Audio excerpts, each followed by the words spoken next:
YouTube. Sorry about that. Petey Twofinger here with a recommendation video. Just finished watching a movie called The Fisher King. It's a 1991 release directed by Terry Gilliam, who's a Monty Python fame.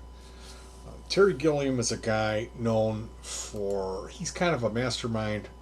Of course, all of the Monty Python stuff. He was the guy who wrote a lot of the screenplays, and I believe he's a director as well. So things like Monty Python and the Holy Grail, credited as a writer for that. Brazil is probably the movie that's most famously connected. A 1985 mind-bending, futuristic sci-fi thing that's really bizarre.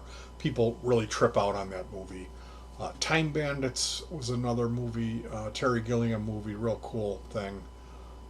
Imaginarium Doctor Parnassus, Adventures of Baron von Munchausen is an excellent Terry Gilliam thing. So The Fisher King, we see Terry Gilliam always kind of references a lot of famous directors, be that Kubrick or Fellini. So there's always nods to these things that he's kind of borrowed or bitten from other famous directors. Fisher King is a romantic comedic tragedy, a modern day fairy tale, if you will, starring Jeff Bridges in the lead role, arguably versus Robin Williams, who plays a homeless street trash guy very well. And Bridges is great. Pretty much all of the acting in this movie is on just another level. It's fantastic. Mercedes Ruehl is great in it as Jeff Bridges' love interest. Amanda Plummer, the you motherfuckers get on the ground, the one from Pulp Fiction, plays the woman that Robin Williams is courting, is really good. There's a fantastic Michael Jeter. Is that his name? He does this song and dance. He's like a singing telegram type of an idea. So this film is a bit of an emotional investment. This would be a great date movie if you're trying to, if you feel a little bit out of your league and you want to impress this girl, like you've got some kind of depth, rather than renting Goonies or Honey, I Slashed the Kids. This would be something you definitely want to pick up. Fisher King is a little bit of a almost tear jerking at a point.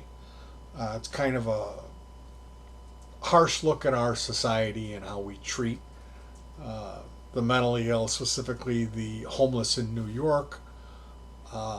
We have the Holy Grail referenced once again, which is cool. But really, it's mainly just a pretty normal. Like when you think of Terry Gilliam, you think a lot of weird stuff going on, psychedelic, different, difficult to comprehend, British humor. This is none of that. It's all really just kind of straightforward. A bit of tinged late 80s, early 90s type of feel as the main character, Jeff Bridges, plays a shock jock a la Howard Stern. And just like the costumes, it's shot in New York. So there you get a little bit of that dated feel. But the movie ages really well. And it's a great film. The only thing that I would say about it is it's a little bit, it's sad. It's when I first saw it, it really made an impression on me. It really blew me away, and for some reason we didn't watch it again. I've seen it 3 times, and finally I watched it again with my wife. My wife had never seen it with me, and I don't know, maybe I felt that it was it's a little bit heavy, is the only thing I could say. It's a weird movie, but it's, if you know Terry Gilliam, it's normal for Terry Gilliam. So definitely want to check this one out. And hey, stick around in the credits to hear Harry Nillson performing the theme song from the movie. Harry, if you're not familiar with him, you need to check some Harry Nilsson music out. I would recommend Son of Schmilson as a starting point. That's an album. Harry Nilsson was John Lennon's drinking buddy after he broke up with Yoko. They went on this lost weekend, which lasted about a year. They recorded an album together called Pussycats on RCA Records and Tapes. But Nillson had a decent career where they kind of couldn't really pigeonhole him, and he really changed his style so much from album to album and song to song as he went on that he really confused his audiences and put off a lot of people.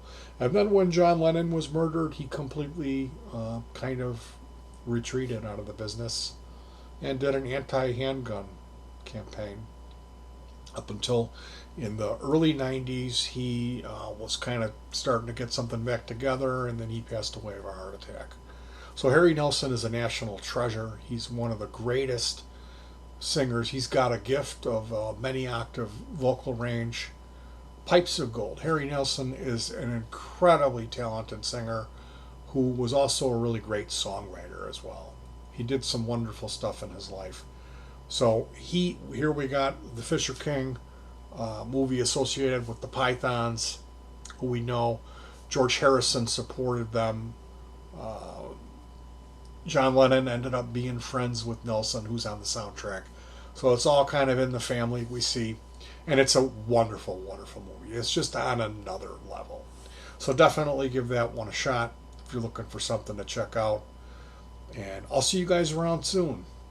Peace.